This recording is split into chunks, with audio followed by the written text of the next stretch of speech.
Bonjour vous tous qui êtes dans ce groupe.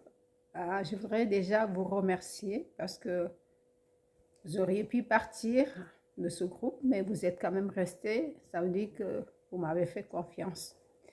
Alors, pourquoi j'ai créé ce groupe? Parce que j'avais envie de partager deux sujets qui me tiennent à cœur. Le premier sujet, c'est notre identité en Christ. Et le deuxième sujet, c'est l'entrepreneuriat.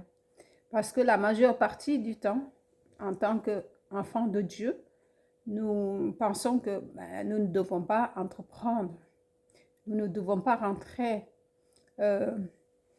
Dès qu'on parle d'entrepreneuriat, c'est comme si tu sortais du cadre de l'Église, comme si l'entrepreneuriat, c'est quelque chose qui n'allait pas avec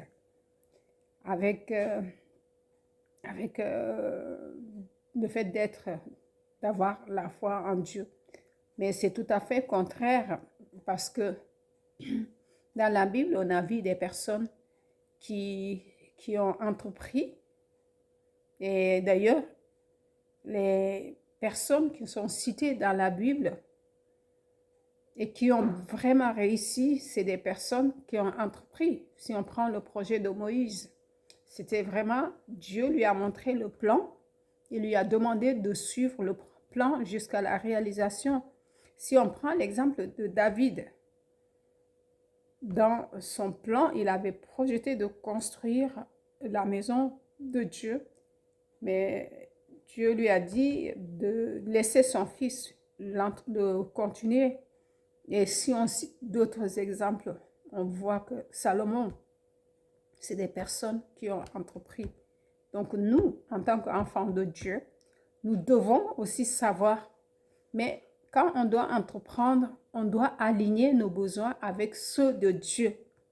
Parce que si on ne les aligne pas, si on n'est pas à l'écoute de ce qu'il veut que nous réalisons, nous risquons d'aller à l'encontre de son plan.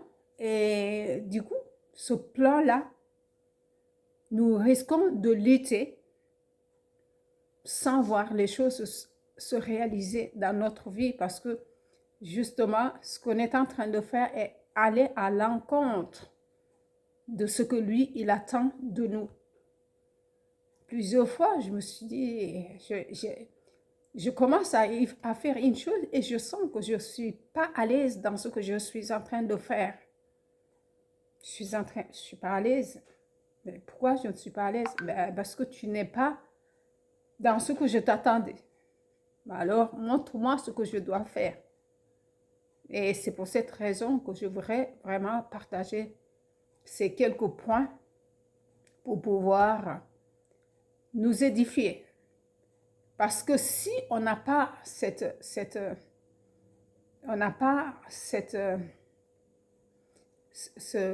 état d'esprit à nous, nous ne ferons pas. Mais même quand on va faire, on va dire, ah oui, je ne sais pas si je vais pouvoir réussir. J'ai entendu beaucoup de personnes qui m'ont dit, ah, tu sais, ici, il n'y a pas d'argent, tu sais, ici.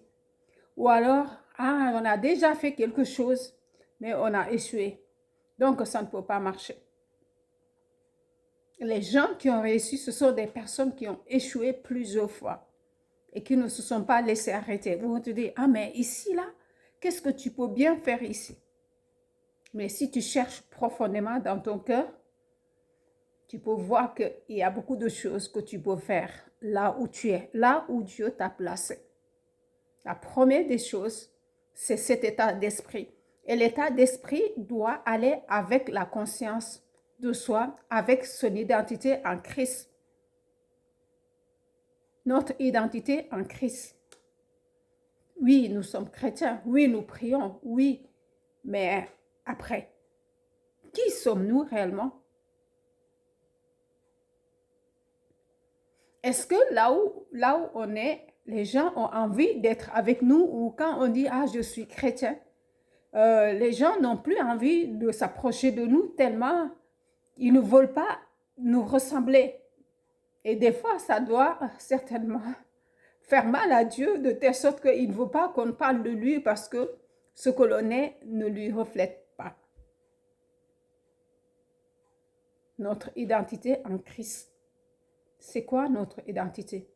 Quel est ce qui pourrait nous transformer et nous permettre d'adopter réellement cette identité en tant qu'enfant de Dieu?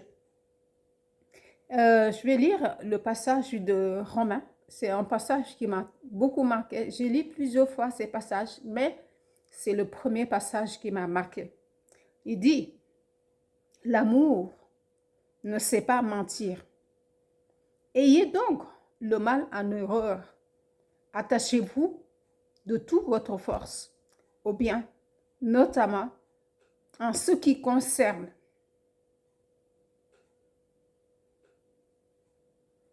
notre identité, nous, enfants de Dieu. C'est l'amour qui doit déterminer. C'est le premier caractère, l'amour. Mais ce n'est pas quelque chose de facile. Parce que quand on parle d'amour, on va penser à ceux que nous aimons bien. Oui, c'est vrai. Mais aussi ceux qu'on aime moins, ceux qui ne nous aiment pas, ceux qui nous détestent. Et le rapport que l'apôtre Paul a fait dans le livre des Romains nous montre que cet amour va au-delà. Ça veut dire que cet amour, si c'est de notre propre force que nous voulons réaliser cet amour, nous ne pouvons pas. Nous ne pouvons pas le réaliser parce que cet amour, ce n'est pas l'amour de Dieu. Mais si nous laissons l'amour de Dieu nous remplir, à partir de cet amour, nous pouvons remplir les autres. Et une fois qu'on a vraiment cette identité de Christ et qu'on le laisse agir au travers de nous, nous pourrons nous approcher des gens parce que cette fois-ci, on fait envie. Les gens ont envie de s'approcher de nous parce qu'ils voient réellement cet amour. C'est difficile, hein? Parce que dès que tu vas commencer, tu vas voir que tu ne rencontres que des difficultés. C'est comme si tu as touché quelque chose parce que l'ennemi aussi voit que tu vas perturber, tu vas toucher les gens pour les amener, les sortir de son camp. Donc, il va tout faire. Donc, dans ce cas-là, si on n'a pas le soutien de l'Esprit